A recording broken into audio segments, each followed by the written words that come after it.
문해력. 문해력. 제가 이 문해력에 관해서 영상을 만들어야겠다 생각한 이유가 있습니다. 얼마 전에 제가 자료 검색을 하려고 네이버를 이렇게 딱 클릭하고 들어갔는데 그 포털 지역 광고란에 문해력 학원이 광고가 뜨는 거예요. 그래서 논술학원도 아니고 문해력 학원이 광고가 떠서 아, 이게 지금 정말 핫하구나. 문해력이 핫하구나. 그걸 제가 생각을 했거든요.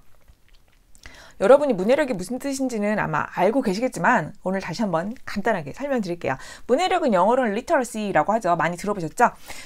좁은 의미로 그냥 딱 진짜 글자 그대로 문해력이란 말은 글을 읽고 쓰는 능력을 말합니다. 근데 요즘 그냥 글을 읽고 쓰는 건 누구든지 하는 거잖아요. 만약에 그 좁은 의미로서의 문해력이라면 이렇게까지 사람들이 신경 쓰지 않을 거라고 생각을 해요. 문해력의 또 다른 좀 더 광범위하고 깊은 의미. 유네스코에서 정의한 문해력이 있습니다. 한번 읽어볼게요. 유네스코에서는 다양한 맥락과 연관된 인쇄 및 필기 자료를 활용하여 정보를 찾아내고 이해하고 해석하고 만들어내고 소통하고 계산하는 능력을 문해력으로 정의하였습니다. 자, 여기서 알 수 있는 점은 문해력을 단순히 글을 읽고 쓰는 그런 어떤 기초적인 수준으로 정의를 하지 않았다는 거잖아요. 글의 의미를 이해하고 글을 통해 획득한 지식을 활용하고 과제를 해결하는 능력까지를 포함한 것이 진정한 의미의 문해력이다 라고 생각을 하면 됩니다.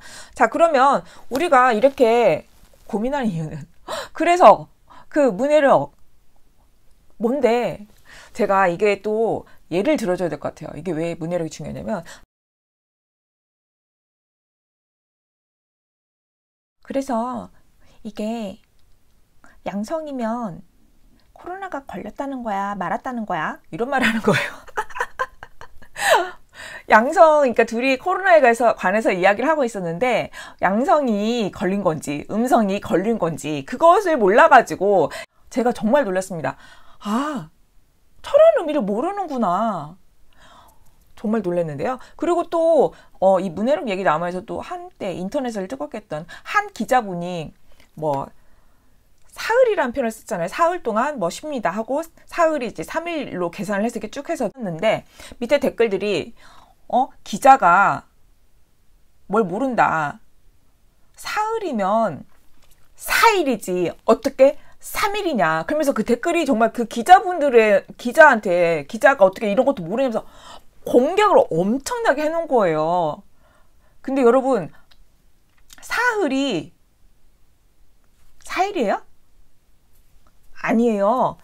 하루, 이틀, 사흘, 나흘, 닷새, 엿새 이렇게 나가는 거거든요. 그래서 사흘이라는 것은 3일이 맞아요. 근데 의외로 많은 분들이 그때 그 댓글로 써놓으신 분들이 사흘이 3일이 아니라 4일이다. 같이 사로 시작하니까. 그러면서 그 기자분한테 국어 공부 제대로 못했다고 공격을 엄청 하시는 거예요. 제가 볼 때는 그 댓글 쓰신 분들은 좀 창피하실 것 같아요. 이것도 다 문해력에 해당이 되는 거예요. 어휘를 제대로 모르는 거예요. 이게 언제 쓰는 말인지, 무엇을 의미하는 건지. 그러면 여러분, 문해력을 채워줄 수 있는 가장 쉬운 방법을 찾아보는 게 이제 제가 영상을 꾸민 이유겠죠. 문해력 결핍을 가장 채워줄 수 있는 쉬운 요소는 뭐예요? 다시죠? 맞아요. 책입니다. 책. 너무 식상해서 이제 책이에요. 교육열 우리나라 엄청 높잖아요. 정말 어릴 때부터 학원 엄청 다니잖아요. 근데 왜 이러냐고. 너무 아이러니합니다. 얼마 전에 문해력이 이렇게 사실은 수면 위로 떠오르게 한 방송이 있었어요. EBS 당신의 문해력이라는 프로가 있었잖아요. 이것 때문에 지금 사실 이게 다 공론화가 된 거거든요. 이 프로에서 뭐가 나왔냐면 생후 7개월 아이에게 부모가 일주일에 14회 이상 즉 하루에 2권 홀로 책을 읽어준 가정과 읽어주지 않은 가정. 7개월이면 아이도 아니죠. 아기를 이제 비교한 게 나왔는데 단어 인식률의 차이를 그래프로 해서 보여준 거예요. 단어 인식률 차이가 있는 거예요. 아기들인데도 불구하고. 그런데 이게 그냥 그 한 번에 이슈로 끝내는 게 아니라 이렇게 한 번 누적이 된 애들은 그 집은 계속 읽어주는 거야. 계속. 그렇잖아요? 한 번 읽어주고 안 읽어주고 그런 게 아니잖아요. 계속 읽어주는 집과 안 읽어주는 집. 이게 연식이 쌓이는 거예요. 1년, 2년, 3년, 4년, 5년, 6년 쭉 가다 보면 이제 실제 학습이 시작되는 초등학교 1학년 교실까지 들어오게 되잖아요. 그럴 경우 아이들의 문해력이 큰 경우는 5년까지도 차이가 난다는 언급이 있어요. 언급되었어요. 5년. 5년이면 굉장한 차이가 나는 거예요. 그렇잖아요? 그쵸? 5년이면 1살짜리하고 5살 차이는 굉장히 크잖아요? 5살과 10살의 차이는 크잖아요? 이 책을 읽어주는 것만으로도 이렇게 아이들 문해력이 5년 정도까지 차이가 난다고 합니다. 그러면 책을 언제 읽어주는 건데, 어떻게 읽어주면 되는 건데, 이렇게 궁금하실 것 같아요. 사실 영유아기 아이들 문해력을 발달시킬 수 있는 핵심적인 비결이 나왔는데, 말놀이하고 뭐냐면, 저희 카페에서도 지금 하고 있는 건데, 소리내어 읽어주기, 아기 때는 읽어주기, 좀 더 커서 스스로 읽을 나이가 됐을 때는 스스로 읽기, 소리내어 읽기, 낭독입니다. 이 소리내 읽어주기와 말놀이가 굉장히 영유아 아이들한테 문해력을 높여주는데 큰 효과가 있다고 합니다. 그렇다면 소리내어 읽어주는 게 이렇게 좋으면 언제부터 해주는 게 좋다는 거야? 이게 또 궁금하잖아요.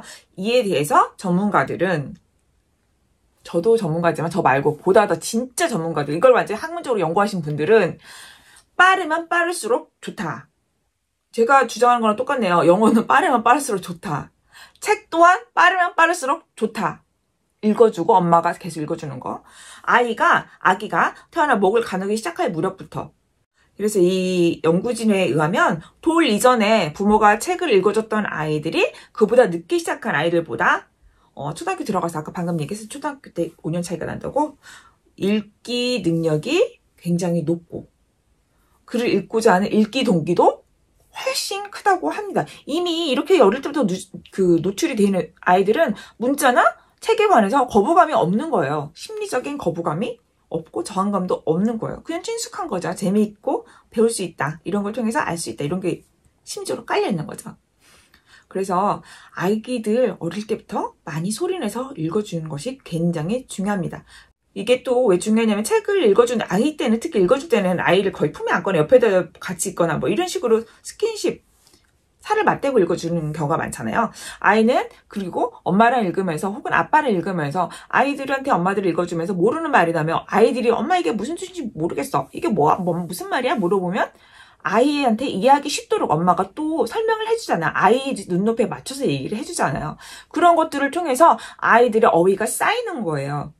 사전적 의미에 막 그렇게 꼭 글로 나온 게 아니라 엄마들은 아이들을 딱 맞춰서 설명을 해주잖아요. 그런 것들이 쌓이다 보면 문장에 대한 이해력도 좋아지고, 이제 초등 시기에 이런 활동이 이제 문해력과 연결이 되는 거예요. 초등 저학년 시기 때 이렇게 문해력 교육은 심리적이나 정서적인 측면에서도 굉장히 중요하다고 합니다.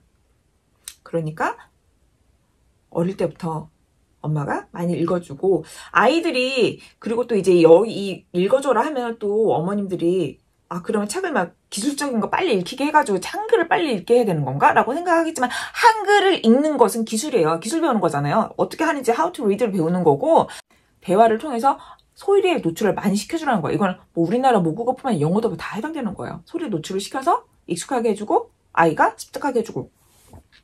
물론 또 이렇게 말하면 또 오해를 하셔가지고 막 진짜 글자감이 빠른 애들 있거든요. 제가 맨날 하는 말 있지만, 그런 아이들은 그냥 하게 놔주세요. 잘하는 애들은 잘하는 게 해주면 되는 건데, 그 글자감이 없는 아이들 있단 말이에요. 그 글자감이 없는 아이들을 막 끌고 가려고 하는 경우, 글자를 막 억지로 쑤셔 넣을 경우, 이런 경우가 오히려 문해력이 낮을 수가 있어요. 왜냐면 글자 읽기 시키는 애들이 머릿속에 단어에 대한 어휘 의미가 없단 말이에요. 책을 읽어줘야 된다는 것의 의미를 어머니들이 잘 받아주셔야 돼요. 한글을 빨리 읽게 하는 게 아니라 엄마가 옆에서 많이 읽어주고 아이한테 그 의미를 해석해주고 알려주고 대화를 통해서 쉽게 접근을 시켜준다. 그것이 문해력을 높여준다. 정확하게 아셔야 돼요. 문해력이란 것은 노력과 시간을 들이면 얼마든지 높일 수 있는 것이니까 뭐 절대 안 되는 게 아니에요. 높일 수가 있는 거예요. 지금 당장 문해력이 낮다고 생각해서 막 걱정하실 수도 있는데, 걱정하지 말고 걱정할 시간에 당장 할 수 있는 거, 우리 아이 문해력을 높여줄 수 있는 활동을 해주면 됩니다. 아까 뭐 했어요? 제가 말했죠? 소리내어 읽기, 낭독, 그리고 아이가 푹 빠져서 읽을 수 있는 좋아하는 책, 찾아주기 쉽게 할 수가 있습니다. 우리 아이들 문해력 다 같이 업 시켜주길 바랍니다. 감사합니다.